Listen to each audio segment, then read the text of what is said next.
Hey, it's Andrew Downs. I'm proud to support Three Beards Media, and I would love to work with you. If you need merchandise for your company, organization, band, softball team, whatever, I can help. From name brand apparel to promotional items, large orders or small, online stores, and more, I can help your brand stand out. AKC Marketing is local, based in Johnston, and we are an employee-owned business, so our costs are low and our turnaround times are fast. But most importantly, we give you personal service to make sure you get exactly what you're looking for. Email me at andrew@akcmarketing.com or find me on social media and let's make some cool stuff together. Now sit back and enjoy this Three Beards Media podcast.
All right, we're back once again with another episode of In the Side of the Storm, where we talk all things Cyclones. We are live from the AKC Marketing Studio with Andrew Downs and sponsored by Rebelton Distillery out of Osceola, Iowa, and Dan Douglas with Greenberry Realty. I'm Dave Larson here with my Storm Team partners and Cyclone greats, Brent Vintage Curvey and Marcus Nutjob Pfizer. Gentlemen, how are we tonight?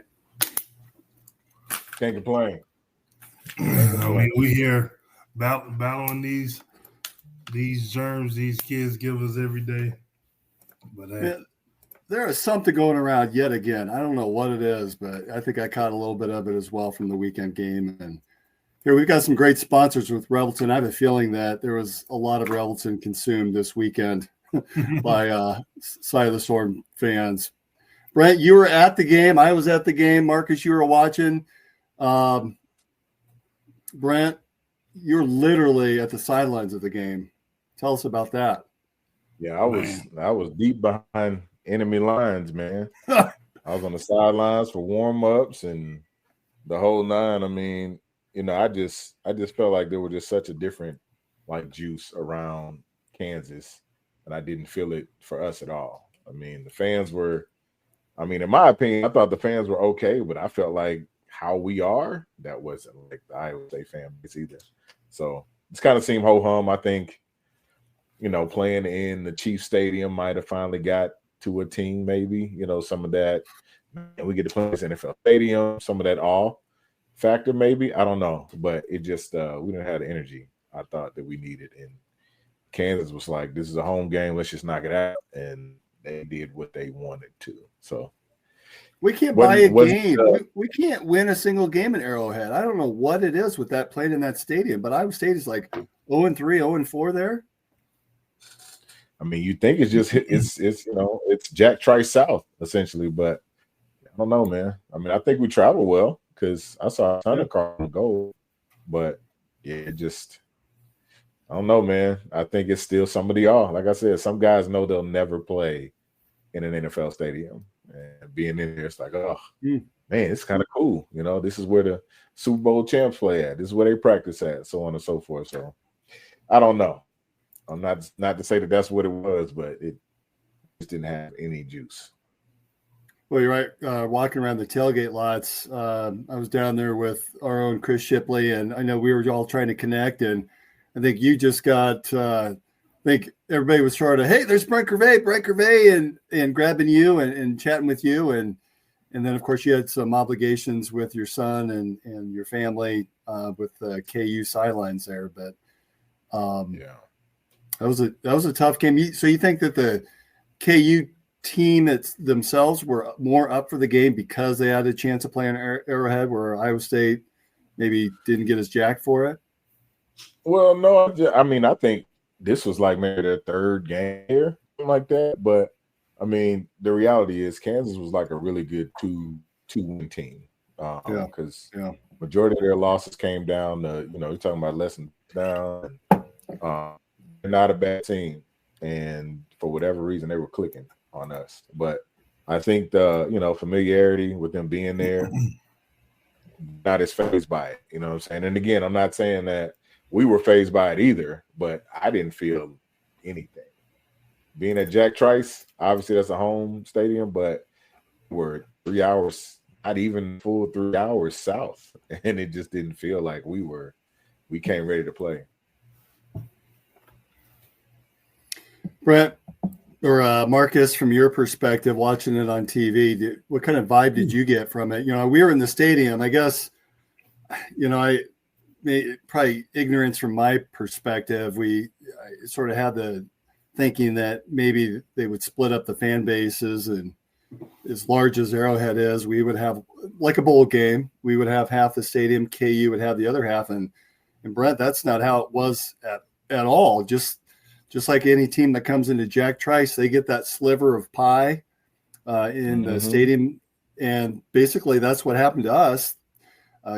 Kansas fans were scattered throughout Arrowhead, and then Iowa State fans were all packed into one corner of the stadium, and that's where we stood and sat. Yeah. It looked like, the guys were one thing that I always said, it felt like I'm running in mud, like quicksand. Like no matter what you do, as hard as you fighting, it always seems like the other team or the opponent has one up on you. Being down by 5, that turns into 7. Being down by 1, and then they make a run and they go up. Looks like they're up by 8 or 9, and then you make another run. You just can never get to the point of tying the game or taking the lead. And, unfortunately, the way we've been playing the last couple of games, it seemed like, damn, this is going to be another one that we just can't seem to get out of that hole. And like Brent said, they were just clicking on all cylinders. And like that's probably one of the first games that I've watched that I felt like, man, we cannot stop nobody in this game. Not to say that we can't stop anybody as a team. It's just one of those games where it's like, man, who is this guy? Like, this wide receiver or this running back feels like he had 400 yards from the scrimmage. But it seems like no matter what you do, you just cannot, grab a hold to what's going on. And as you watch the game, you hope, you look for little small pieces. And, before you know it, the time is running out, and, we took another L. So that's disappointing without a doubt. We just want to – we're still, without a doubt, supporting them and behind them and very proud and everything like that. But, of course, we're going to be biased about the fact of winning and losing the game. We don't want to lose the games with as good as this team is, and we know the opportunity that we have. So still got a lot of time to play. Wishing the football guys do what they do every weekend. Just stop doing it to us. Smaller teams. Yeah. Mm-hmm. So we end up losing 45-36 to, you're right, a good Kansas team who offensively really looked very good against our defense. Another game that we've really struggled on the defensive side, and this side, or this game, it felt like we couldn't stop anybody. Injuries are just plaguing that linebacking core. The big citrus, Dominic Orange, didn't play. If he did, I think his snaps were very limited. It seems to really be taking its toll. On the offensive side, there were some positives, though. We were able to move the ball. I was surprised that Rocco threw for 383 and 3 touchdowns. I guess as I'm sitting there watching the game, that's not something I had really noticed. I just maybe noticed the defensive struggles a little bit more than anything. And then really what killed us is we were about 6 minutes left in that fourth quarter. We had the ball.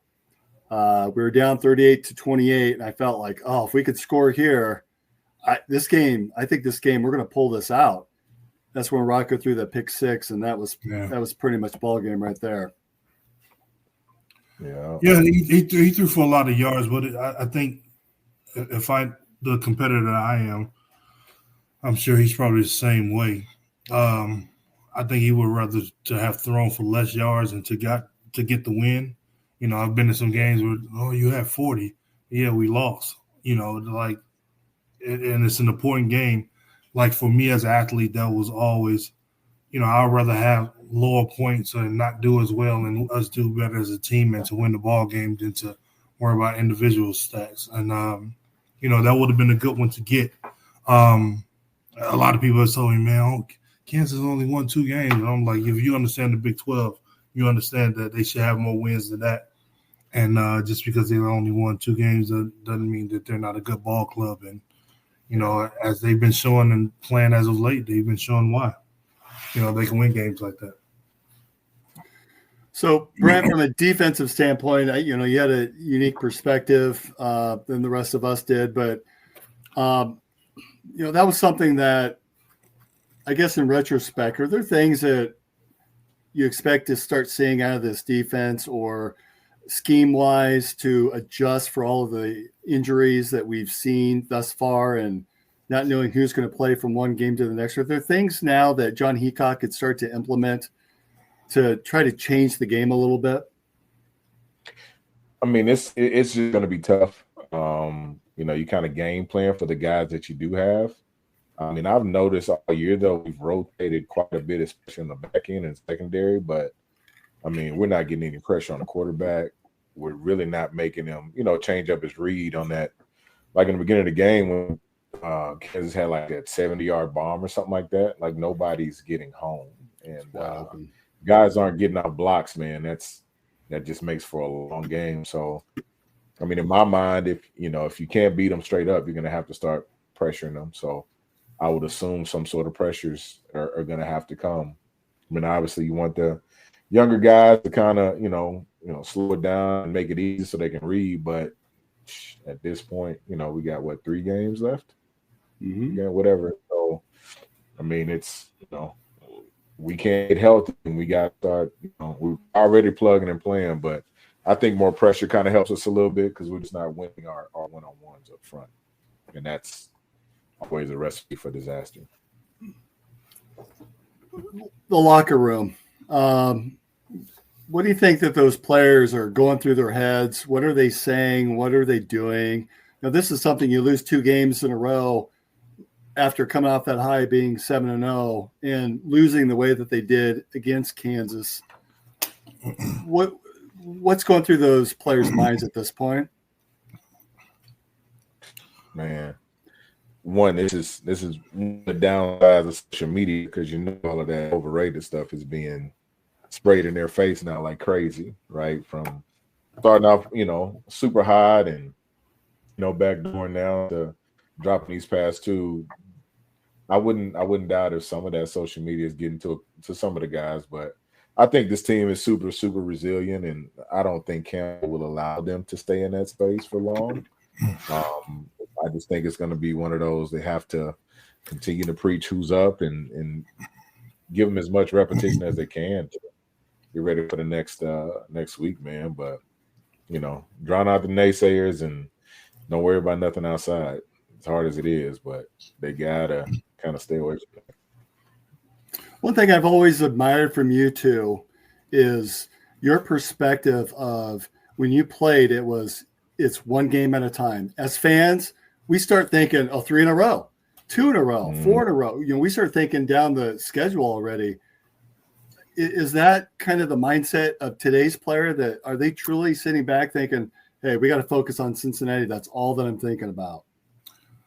I think so. I think to lose 2 straight and not panic because as a player, we ain't playing worth a damn right now. And if you can identify what we're doing wrong, then in-house we're not going crazy. We made some mistakes, made some bonehead mistakes. I missed a couple free throws. Mike Nurse ain't get back on defense. They laid the ball up. We know what we broke down at. If you don't know, then that's an issue and a problem.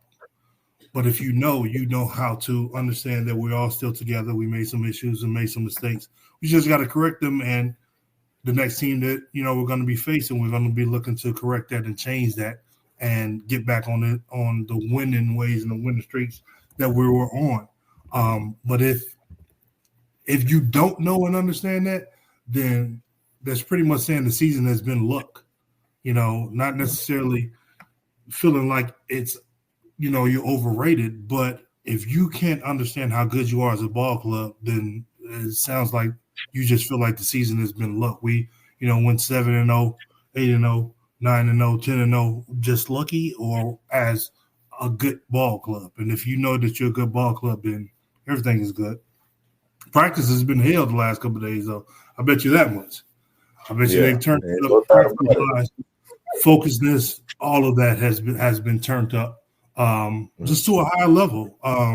Because even with that, practice is what brings you the joy of the sport. You don't get much joy inside of the games. There's a lot of stuff that you're dealing with. Referees that's cheating, situations, fields, courts, all of that stuff. They might roll out a ball that's not as good as a other ball from another spot, another place where you play at. So it's a lot of things that you deal with during the game.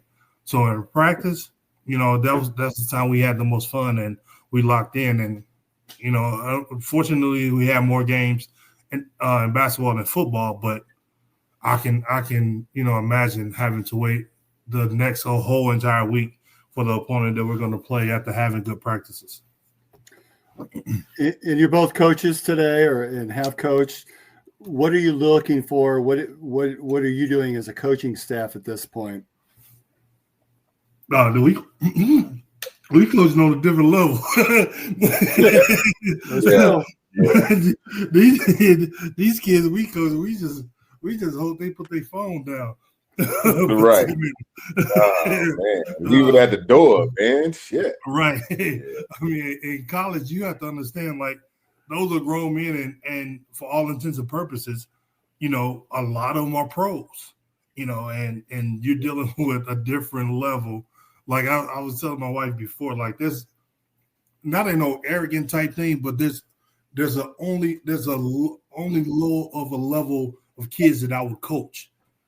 Because, my attention span, like the high level, after being a high level player, like I'm not really, really good in coaching women, and not that I don't love women's sports and stuff like that, but my coaching style is, made for above the rim, hard, boxing out, that type stuff, aggressive play. So it's a different level. I mean, I know for me, dealing with these adults, I've never been around having coached adults or anything like that. It's just a whole different level.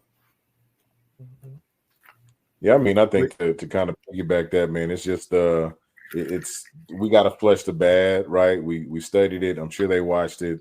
They know where the glaring mistakes were. They weren't getting pressure. They know all of those things. So at this point, it's we're gonna shit or get out the pot, right? So it's like, what we gonna do? Like we got another week now. Luckily we do have another week to make a difference and to still go get these 10 wins. So I think our focus just shifts over to this one. And, like Marcus said, I mean, in college, I'm sure they're running a whole lot of extra sprints.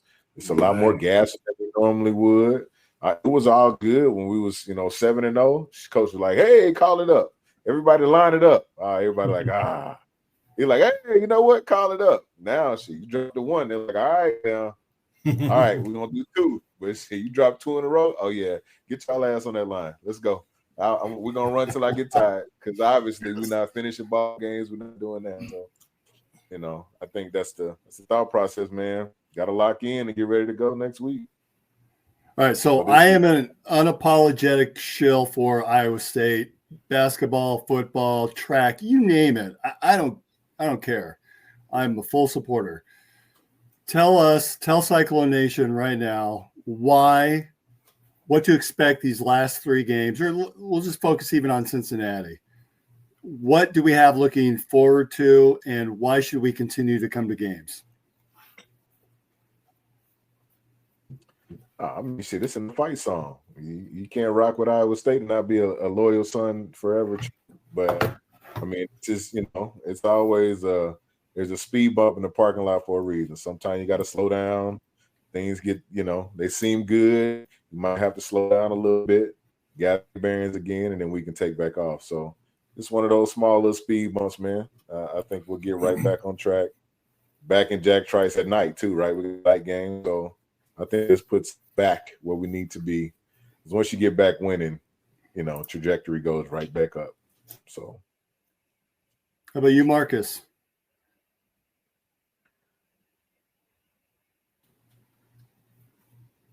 Froze. There you go. How about you, Marcus? Tell us why we need to continue to go to these games and what we should be looking forward to on Saturday and the rest of the season. I mean, we should understand that, the team is what the team is.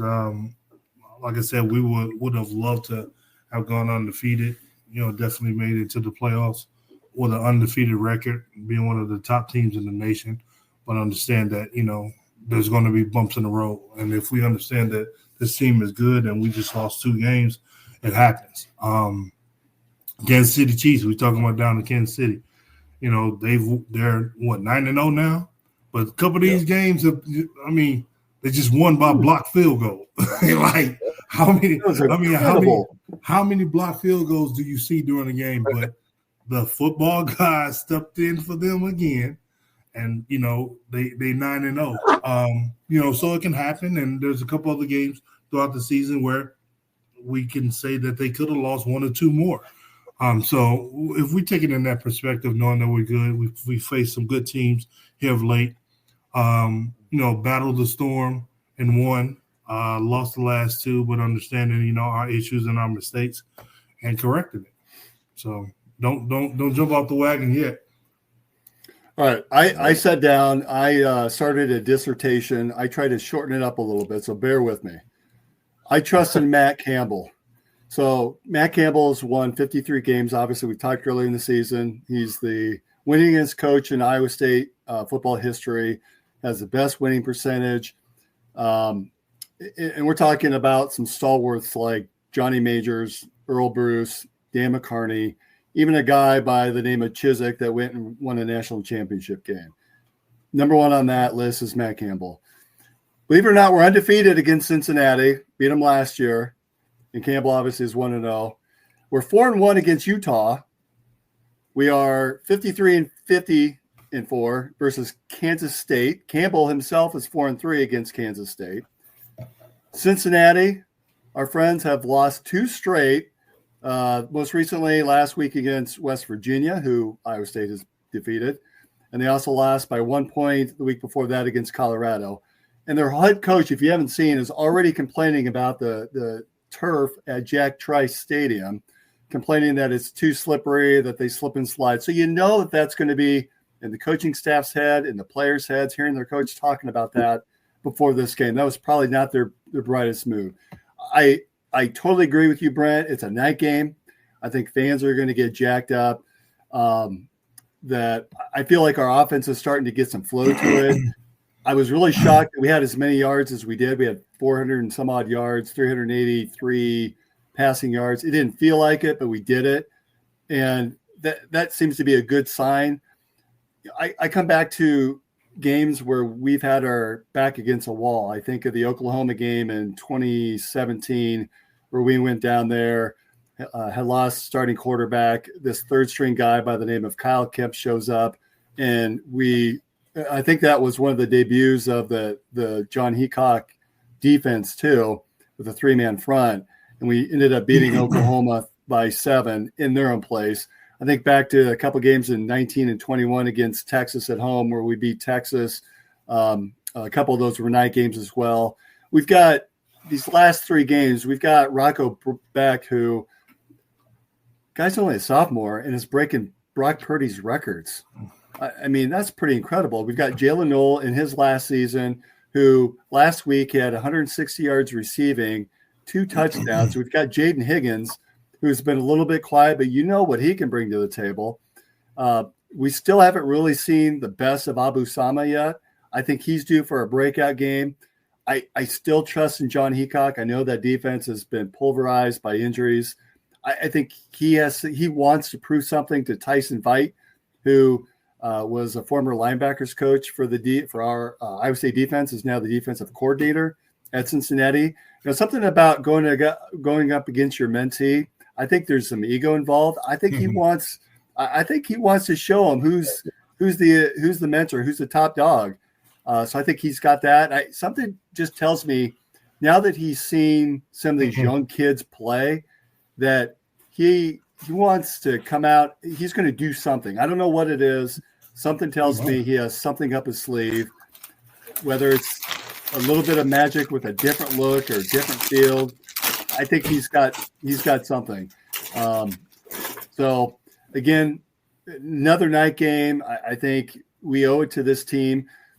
We're 7-2. Like, if you would have told me at the beginning of the year we'll be 7-2 after 9 games, I would say sign me up, and I still say sign me up. We have never won 9 games in a regular season before, ever. We won I think we went 9-3 in that 2000 season with Sage Rosenfels and Ennis Haywood in the Inside.com Bowl. That team won 9, but we've never won 9. We've never won 10. We still have a lot on the table. So we need to get up there, support this team. We've got 2 of these last 3 games at home. And I think fans, we owe it to this team to just bring it and show them what Iowa State football is all about. That's my dissertation. That's what I'm about. Let's go Cyclones. Am I right? Am I wrong? I'm with you, man. I agree. 10 times over. Yeah, I think the guys have really, like we said, have locked in about these last couple losses and how they played the last 3 games, and to have 2 of the last 3 at home, the night game is always fun. Let's go out and get these last 3 and see where it falls for us. I mean, we've had success against pretty much all of them. We definitely feel like this one against Cincinnati is going to be a win, and then you just focus on the last 2. Utah is, I guess, they playing so-so, not as good as they, expected to be playing. But the Big 12 is what the Big 12 is.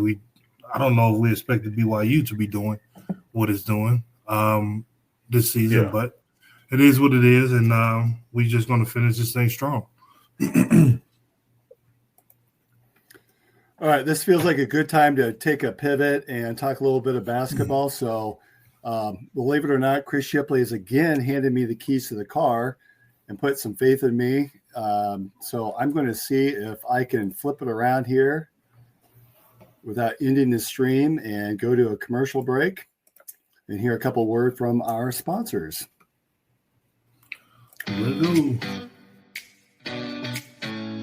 Making great tasting bourbon requires the perfect combination of ingredients, conditions, and time.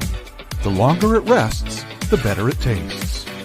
Revelton Distillery's new single barrel bourbon is made from 80% corn, sourced 100% from Iowa farmers. And unlike mass-produced bourbons, each barrel of Revelton's single barrel bourbon is unique, proofed on when it tastes best. As they like to say, it'll be ready when it's ready. And to ensure the highest standards of quality and flavor, owners Rob and Christy Taylor oversee the production and bottling.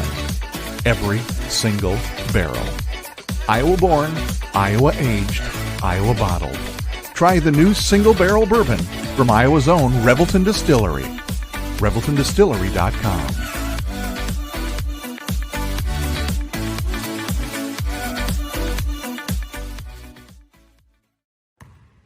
When energy meets precision, anything is possible.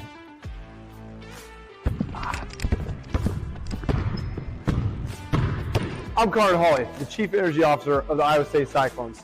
I'm full of energy on and off the court, but nothing gives me more energy than helping families find their dream home. And that's where Green Beret Realty comes in. They're more than just realtors. They're a team dedicated to getting things right for you and your family, just like we get it right on the court. Sometimes it takes a team to get the call right. And when you're buying a home, you want a team that makes all the right calls. That is Green Beret Realty. And here's the best part. When you buy or sell a home through Dan at Green Beret Realty and mention this ad, he'll make a donation to the We Will Collective helping student athletes like me thrive on and off the court.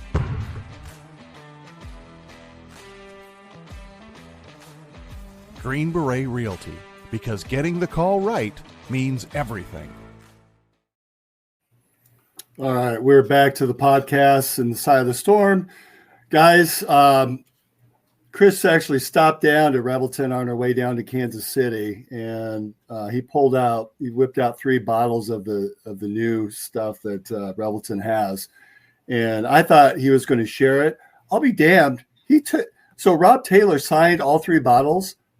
Chris didn't open up a single one for us. I think he took it all for himself. Yeah,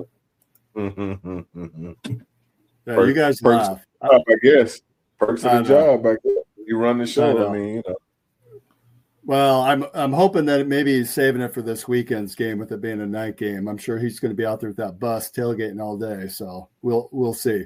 Speaking of Chris, I talked before. He gave me the keys to the car. Brent, you're teasing me before the show. Just take it slow.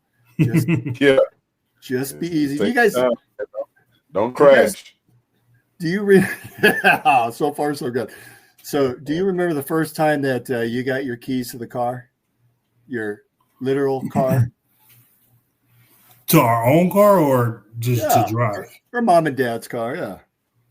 Oh, man, I've been driving since I was 14 years old.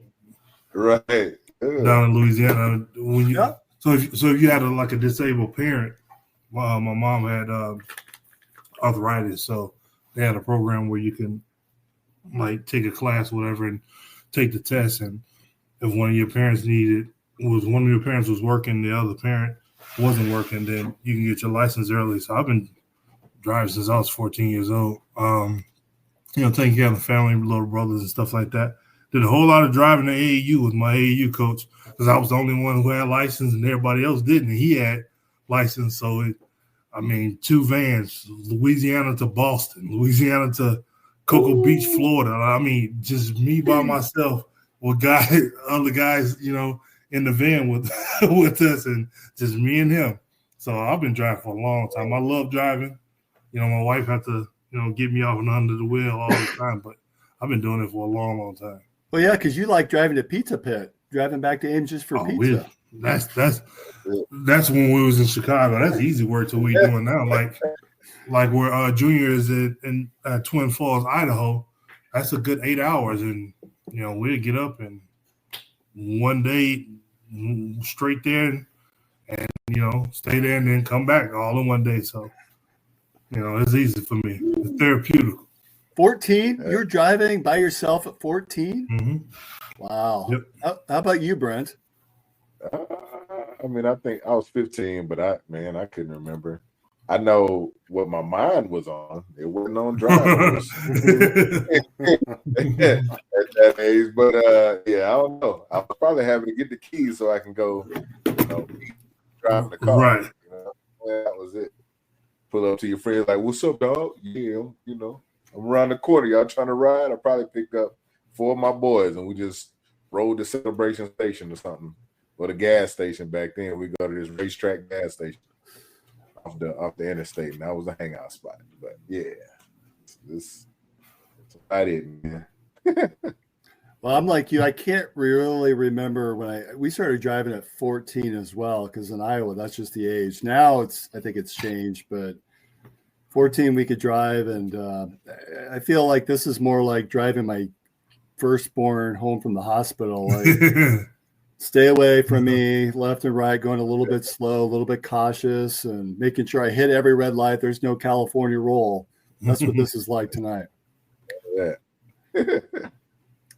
All right, I want to talk a little bit of women's basketball. Last week we had Emily Ryan on, and she's such a good person. Really enjoyed talking with her. If you haven't had a chance to go back and listen or watch that, I would encourage everyone who's listening tonight to listen in. Over the week, she set the school record, the all-time school assist record.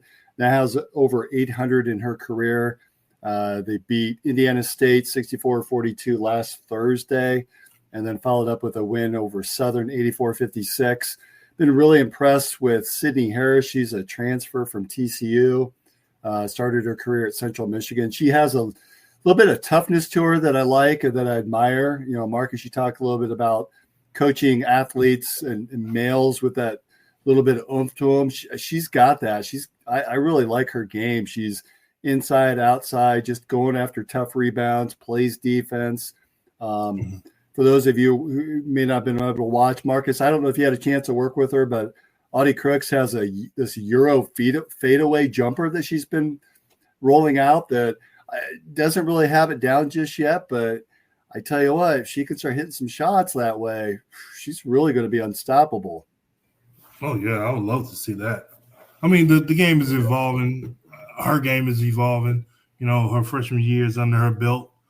She had a lot of success, you know, and she's looking to continue to have that success and, you know, be better as the years progress. And I totally understand, you know, coming in that kind of role and understanding, you know, what's really expected of you your freshman year.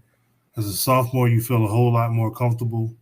As a junior, it's just going to be lights out without a doubt. So we're looking forward to it and, you know, having fun and watching these ladies have great success without a doubt. Women been generally starting out pretty slow in the first half, keeping it a little bit closer. And then, you know, they're just playing teams that are just not very good, that can't keep up with the talent level that this team has. Coach Fennelly's been playing a lot of rotations, a lot of players. The men are too, you know. You're seeing some guys that you probably won't see a lot of as the Big 12 schedule rolls out. But then the women have been finding a good second half rhythm. Play St. Thomas. I had to look this up. They're the St. Thomas Tommies out of Minneapolis, St. Paul on Thursday. I think they play in the Summit League. And then next Wednesday at this time, they play UNI, I believe, up in Cedar Falls next Wednesday. So that's it for the women. Men, they beat the Kansas City Roos. I think, didn't we play them last year too? Does that sound familiar? Kansas City Roos don't even sound familiar. The Roos? Yeah. Are they the Kangaroos? I think Roos are short for kangaroos. I just leave it as Kangaroos.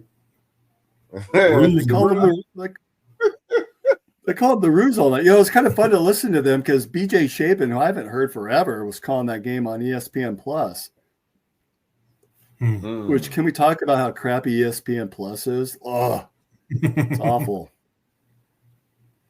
Well, and I think that, so we play in a couple over Thanksgiving break, we play in Maui. And I think those are all ESPN2, ESPNU, ESPN Plus games as well. So I wish that they would throw that on CBS like we had last year against Kansas. That was quality production. Is it the Maui Invitational? Is it? Yeah. We play, I think, first night's on a Monday or Tuesday. I'll have to look that up here. I think I may have it written down. Monday against Auburn. And then Tuesday we play North Carolina or Dayton. Auburn's not too bad. Yeah, they're good. They're a good team. Mm-hmm.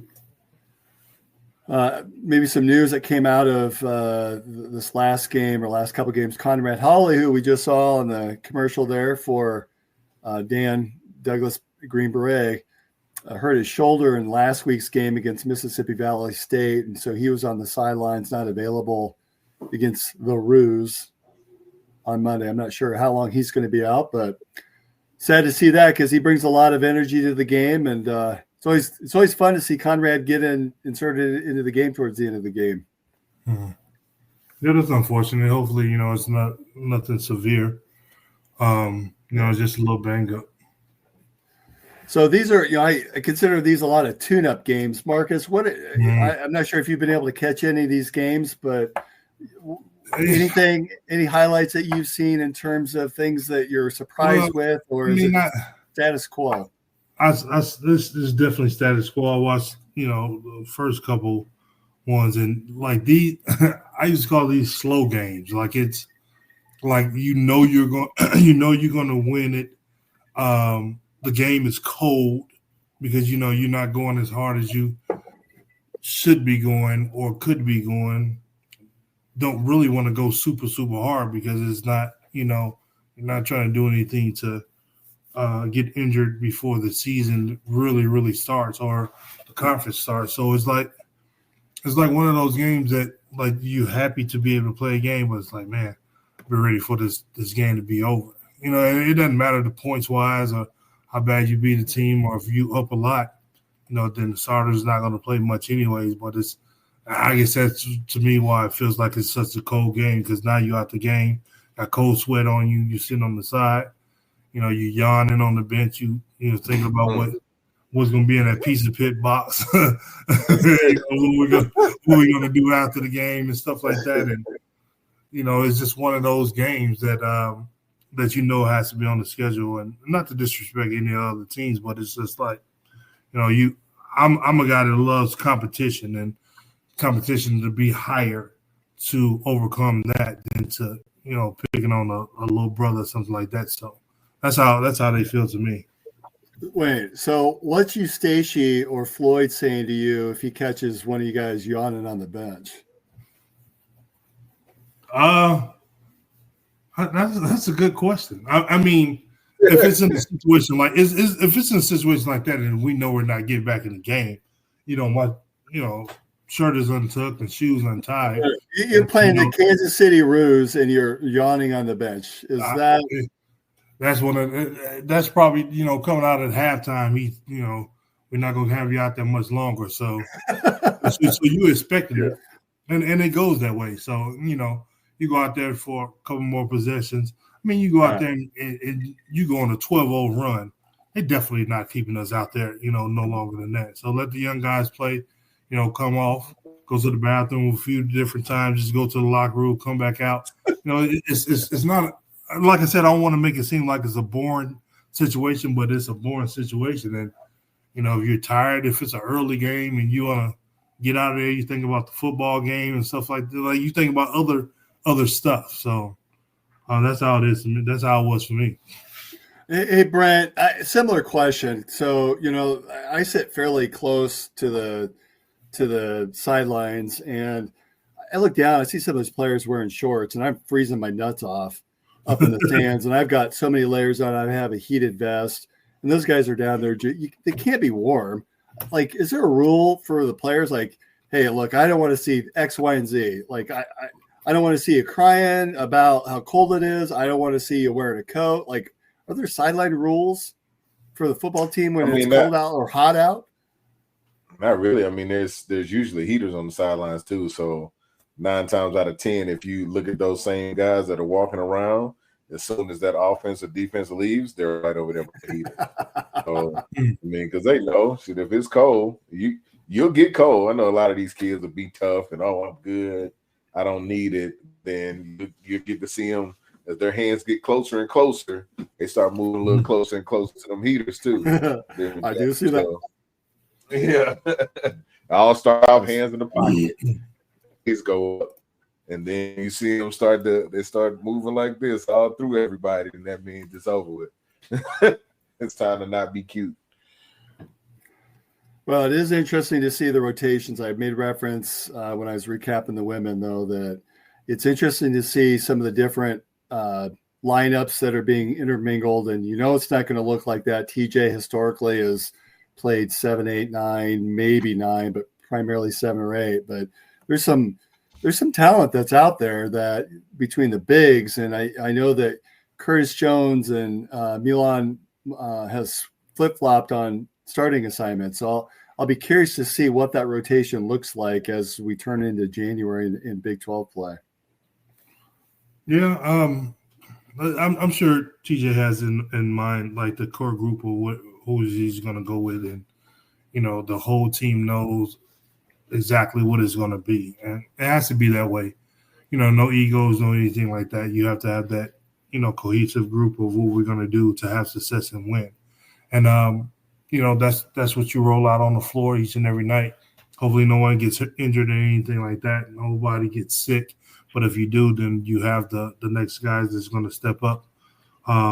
Just looking forward to, stepping into that role. But the closer it gets to the crust of the season, we know what it's going to look like. And, from what we've seen pretty early on, it's going to be exciting. I'm definitely rooting for my Vegas boys. Love to see my kids out there doing well, have success. Definitely, coaching Josh and being around him for so many years out here in Vegas, him being I'm definitely big bias. So loving to see the success that he's going to have and looking forward to the rest of the year. Yeah, definitely a big body. All right, so Friday night, there's a wrestling match up in Ames. A friend of mine is coming in. I've made reference from California that he's asked me to go to that. I turned him down. Partially, I need to get over whatever I'm dealing with from a cold perspective, but I also want to watch that Mike Tyson fight on Netflix. Are you all going to be watching that with me? Oh, I forgot about that. That is Friday, huh? I'm going to be. I kind of want to see it. I hope Mike Tyson knocks him the hell out. Man, I think if it's a real fight, a real thing, then it's not going. I like the kid. I understand the whole showmanship and all that, but he's an old man. It's still Mike Tyson. And, we've seen him hit bags and stuff out here in Vegas. That's one person that I've never met. I was telling my wife a little while ago, I would love to meet him. People say we see him all the time around here in Vegas. I had 11 years and I never ran into him, but I would love to. But come on now, that guy's still. If it's a real fight, yeah, I'd say literally in the first 8 to 10 seconds he can knock that kid head off. Yeah, I did. I got mixed feelings about it, man, because Mike is muscle memory. Right, I get it. But Mike's a little older. You know what I'm saying? He's a little older, so that's the only thing that worries me with him being a little older, because we saw Foreman come back and Holyfield come back. All of them came back, and they were obviously fighting fighters that were primed right now and with belt contention and all of that. But Foreman came back when he was like what, mid-40s? Tyson's 58. He's an AARP member now. Yeah, that man super retired. So I'm like, watching some of the workouts, like, ooh, yeah, he look good, but shit, he's straight. He does look good. He's straight. Like, I was like, ooh, man. So I'm hoping it doesn't go for too long. What that comedian said, is that Mike Tyson right now? He said, is that old footage or is that right now? It's like, I can't even count those punches. Oh my God. I didn't look like Tyson at 58 when I was 38. That guy is in great shape. Yeah, he is, man. If it's not scripted, Tyson shit. It's gonna be light work with this boy, but it's also entertainment. I hope it's not scripted. Entertainment. So that's why it's so hard for me to get behind this stuff, man. Like just seeing it. It's you guys. It's not entertainment. You brought up a point. You think that they would script this for real? Oh, absolutely. I hadn't even thought about that. Everything is about money. What you mean? It's all money. It's all money. You can't fall. You can't fall for the first 3 rounds. You got to wait till 4 or 5. We got to get the numbers up. I'll give you this cue. Well, watch. Just watch after the fight. Everybody's gonna be like, "Oh, right here when he did this. Oh, that's a cue." And then he knocked out 2 seconds later. It's always money, man. It's all Bronny James not traveling and being on the Lakers bench at home games. It's all about money. Yeah. All right, we're marking the video here, 48-30 something and change. You guys make reference that there's going to be something at the end where everybody's looking at going, look at this, look at that. We're calling it right now. I'm looking forward to it. My excuse, and I truly is honest. I'm trying to get over this, but I just want to watch that fight. It's just, I think everyone's going to be talking about it Friday night and Saturday. Yeah. I'll be watching it in between the games. This playoff games are going on too, though. Hopefully Jake is talking about it too and not in the coma. Got more than one TV though, so we're gonna make it happen. That's for sure. Because if it turns out to be like Nate Robinson, I knew. I said, "What is Nate doing?" And pop. Oh, he's out. Hold it like a lawn chair. Put his ass on the shelf. That was it. Yeah, I can't see. I don't see that happening because I think, personal opinion, I don't think nobody gets knocked out. I think it goes the distance, and it's one of those decision type of things.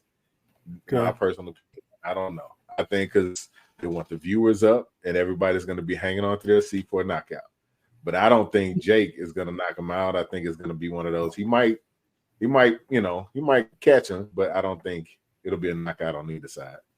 No, I think it's one of those, like you said, it can't be going 100% all out, because if Jake, it's Mike Tyson. If he hit him hard and he snapped back into Iron Mike, come on now. Body shot up top, it's over. It's over. Seeing those videos, Mike was like, woo, wee. The trainer was like, the trainer was like, whoa, champ, all right. Yep, we got it. We still got it. Right. Well, we talked about John Heacock having something to prove to young Tyson Veit.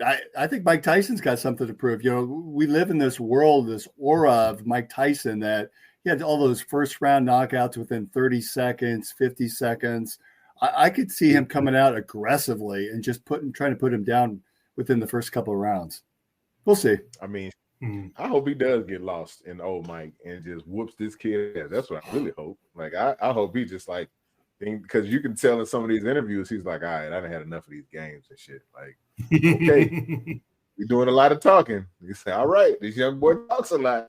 All right, he gonna put belt to ass in a minute, so better watch out. Yeah, this isn't a Rocky Balboa Thunder Lips. This is for real. So I'm looking forward to it. I'd like to see that contract. Yeah. I bet it's probably about that thick. Oh, yeah. No, it is. All right. Well, that wraps up another episode of the Storm. Cyclones play against Cincinnati on Fox, 7 p.m. Saturday night. I think a couple of us will be up there tailgating and walking around the stadium. Hope to see everyone then. Otherwise, we'll see you next week, although we may have to play around with the schedule a little bit, but we'll talk more offline. Thanks, everyone, for joining us, and that's another edition of In the Side of the Storm. Peace.